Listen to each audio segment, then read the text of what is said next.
Hello दोस्तों, हम आपके साथ सुपर 10 इकोनॉमिक्स के क्वेश्चन डिस्कस करेंगे जो कि आने वाले एग्जाम्स में आपको काफ़ी हेल्प करेगा।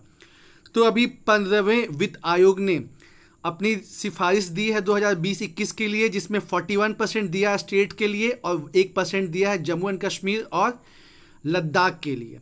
तो इसने जो है बहुत से इंडिकेटर्स यूज़ किए हैं रुपए का आवंटन करने के लिए। फाइनेंस कमीशन जो है इसका आर्टिकल किस आर्टिकल में जिक्र है? आर्टिकल 280 में जिक्र है। और इसका काम क्या होता है आप जानते ही हैं कि जो मैक्सिमम रेवेन्यू है वो सेंटर के पास जाता है। भारत एक फेडरल कंट्री तो है, लेकिन मैक्सिमम पावर जो है सेंटर के पास है। तो फाइनेंस कमीशन का ये काम है कि हर 5 साल के बाद ये डिसाइड करता है कि कितना रेवेन्यू का शेयर जो है, राजस्व का हिस्सा जो है वो राज्यों को दिया जाएगा। तो आपको बताना है कि जैसे अभी 15वें वित्त आयोग ने जो अलग अलग इंडिकेटर यूज़ किए हैं, इसमें से कौन सा वो नहीं है। आपके ऑप्शन है ए 1971 census, income distance, tax effort और डेमोग्राफिक फैक्टर। ये बहुत इंपॉर्टेंट है दोस्तों, आपको देखना ही है इसको। क्वेश्चन नंबर 2, जो इस साल का इकोनॉमिक सर्वे है 2019-20, आपको पता ही होगा कि जब बजट प्रस्तुत होता है तो उसके एक दिन पहले इकोनॉमिक सर्वे आता है। और जैसे बजट 2020-21 का है तो इकोनॉमिक सर्वे क्या होता है, पिछले साल का रिपोर्ट बताता है कि पिछले साल जो है भारत ने कैसा परफॉर्मेंस किया और साथ ही साथ आगे कैसा करना चाहिए। तो आर्थिक सर्वेक्षण इसको प्रेजेंट कौन करता है? Department of economic affairs. तो आपको बताना है कि इसका मेन थीम क्या है, ease of living, wealth creation, disaster reduction या कोविड-19। क्वेश्चन नंबर 3, जीएसटी काउंसिल जो कि जीएसटी से संबंधित सभी मैटर्स को देखता है और ये एक संवैधानिक बॉडी है, तो इसका जिक्र जो है वो किस आर्टिकल में किया गया है? आर्टिकल 269 ए, आर्टिकल 279 ए, आर्टिकल 289 ए या आर्टिकल 290 ए। बहुत इंपॉर्टेंट क्वेश्चन है। और इसमें जो है 1/3 हिस्सेदारी जो है सेंटर की है और 2/3 हिस्सेदारी जो है वो स्टेट की है, और ये कोऑपरेटिव फेडरलिज्म का बहुत अच्छा उदाहरण है। क्वेश्चन नंबर 4, 2019-20 वित्तीय वर्ष में राजकोषीय घाटा अल्टीमेटली कितना रहा? 3.8%, 3.5%, 4.6%, 4.8%। क्वेश्चन नंबर 5, FRBM2 जो कि जिसके अध्यक्ष NK सिंह है, इसने जो है 2023 तक राजकोषीय घाटा यानी कि फिस्कल डेफिसिट को कितने प्रतिशत घटाने का लक्ष्य रखा है? ए हो गया आपका 2.5%, बी 3.5%, सी 4% या डी 2%। ये सारे क्वेश्चंस बहुत इंपॉर्टेंट है दोस्तों। क्वेश्चन नंबर 6, हाल ही में जो है निर्मला सीतारमन ने एक्ट ऑफ गॉड टर्म का इस्तेमाल किया है, तो आपको बताना है उस किस संदर्भ में किया गया है। डायरेक्ट टैक्स के लिए किया गया है, इनडायरेक्ट टैक्स के लिए किया गया है, कोविड-19 के लिए किया गया है या बी और सी दोनों के लिए किया गया है। 7th, हेडक्वार्टर जो है फाइनेंशियल एक्शन टास्क फोर्स का ये कहाँ पे है? ए लंदन, बी पेरिस, सी गुरुग्राम और डी न्यूयॉर्क। और ये जो है ये मनी लॉन्ड्रिंग के मैटर्स देखता है। Question number 8, India is not a member of, इन 4 संगठन में से भारत किसका सदस्य नहीं है? EBRD ये यूरोपियन बैंक है, European bank for reconstruction and development, international criminal court, international criminal court of justice और permanent court of arbitration. Question number 9, जो रीजनल कॉम्प्रिहेंसिव इकोनॉमिक पार्टनरशिप है ये किन ग्रुप के बीच में होने वाला, किन देशों के समूह के ग्रुप में ये होने वाला? आसियान, एपेक, WTO या IMF। Question number 10, escape clause जो है इसका संबंध किससे है? Current account deficit, inflation, physical deficit या बैलेंस ऑफ पेमेंट।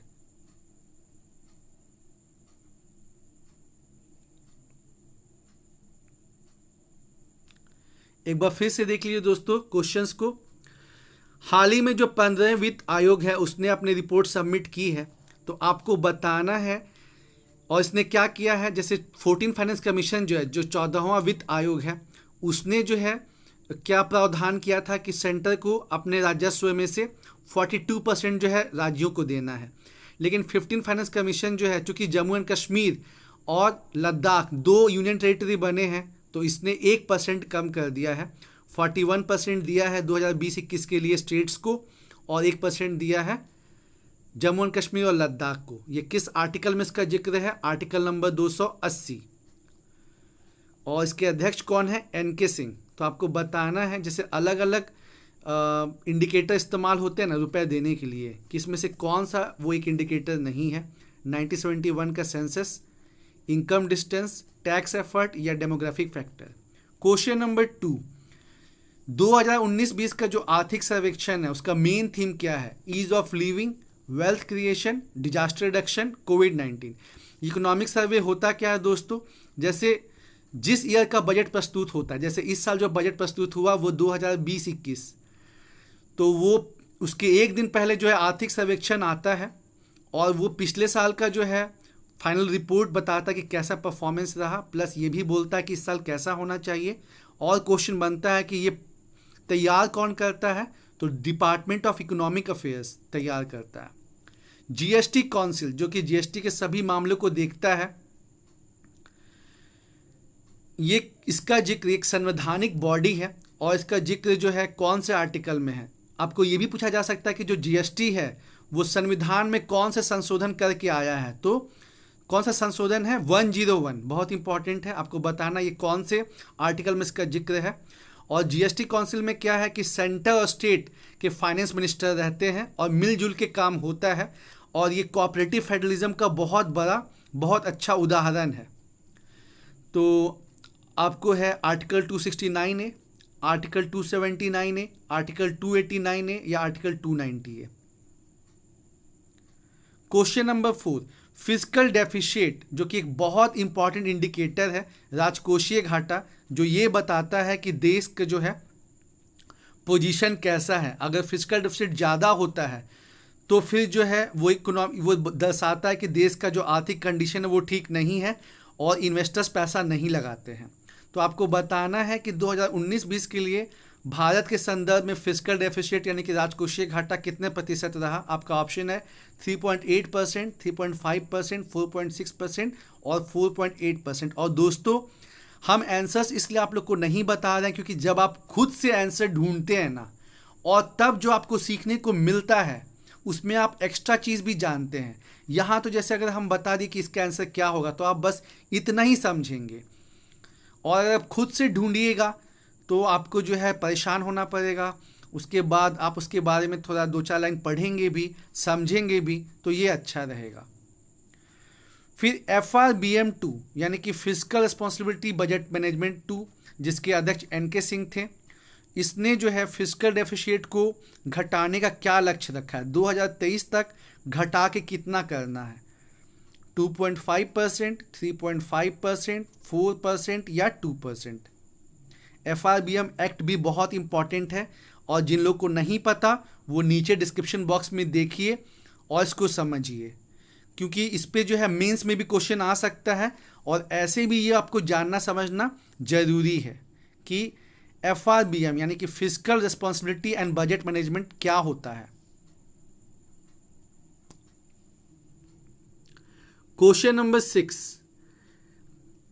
और एक चीज़, जो FRBM ये तो 2 है ना, FRBM 1 जो है वो 2003 में आया था एक्ट पहली बार, और जो 2004 में वो लागू हुआ था। तो यहाँ से भी क्वेश्चन बन सकता है कि FRBM एक्ट भारत में पहली बार कब आया? 2003 में, और कब लागू हुआ? 2004 में।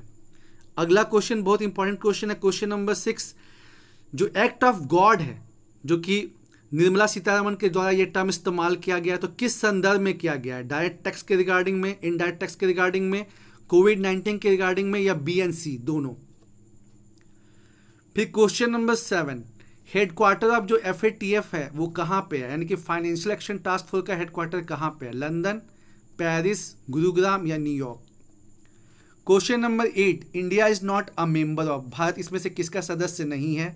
EBRD, ICC यानी कि international criminal court, international court of justice या permanent court of arbitration? Question number 9, RCEP is related with, जो रीजनल कॉम्प्रिहेंसिव इकोनॉमिक पार्टनरशिप है, इसका संबंध किससे है? आसियान ग्रुप से, एपेक ग्रुप से, WTO ग्रुप से या IMF ग्रुप से? और ये लास्ट क्वेश्चन, क्वेश्चन नंबर 10, जो स्केप क्लॉज है, इसका संबंध किस चीज़ से है? करंट अकाउंट डेफिशिएट से, इन्फ्लेशन से, फिजिकल डेफिशिएट से, या बैलेंस ऑफ पेमेंट से। तो दोस्तों उम्मीद है आपको जो है क्वेश्चन बढ़िया लगा होगा। अगर आपको आंसर नहीं पता, गूगल कीजिए और ढूंढिए आंसर, क्योंकि ये इकोनॉमिक्स से में आपका कंसेप्ट अच्छा करेगा और आपको स्ट्रेंथ प्रोवाइड करेगा। केवल हिस्ट्री, ज्योग्राफी, पॉलिटी पढ़ के काम नहीं चलेगा। करंट अफेयर्स, इकोनॉमिक्स, इन्वायरमेंट, ये सब पे भी आपको ध्यान देना पड़ेगा, क्योंकि कंपटीशन बहुत स्टिफ हो गया है। तो आपको हर चीज़ अच्छे से समझना होगा और उसको सीखना होगा। अगर नहीं जानते हैं तो जानना होगा, अपने वीक सब्जेक्ट्स को स्ट्रॉन्ग करना होगा।